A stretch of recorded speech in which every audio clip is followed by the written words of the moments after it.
Siamo con Elbir Yassin, anche lui in protesta davanti alla prefettura di Padova e licenziato dall'Artoni Trasporti. Qual è la tua situazione?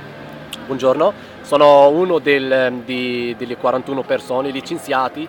Come vedi che siamo adesso davanti alla prefettura aspettando la risposta per come andrà a finire la nostra storia con la nostra ditta Artoni, perché ultimamente siamo stati licenziati, come ha detto il mio collega, senza preavviso, e vogliamo da una parte sapere qual è la scusa giusta per averci licenziato. Più che altro lavoravamo sempre regolarmente tutta la settimana, tutto il mese con tutte le nostre ore grazie al nostro sindacato, e adesso siamo proprio con l'inizio di questo anno, siamo in strada, in poche parole, e stiamo senza lavoro. Adesso stiamo aspettando che esce fuori l'incontro e sappiamo la novità qual è, per sapere o se ritorniamo a lavorare oppure rimaniamo fuori in strada. E grazie a voi.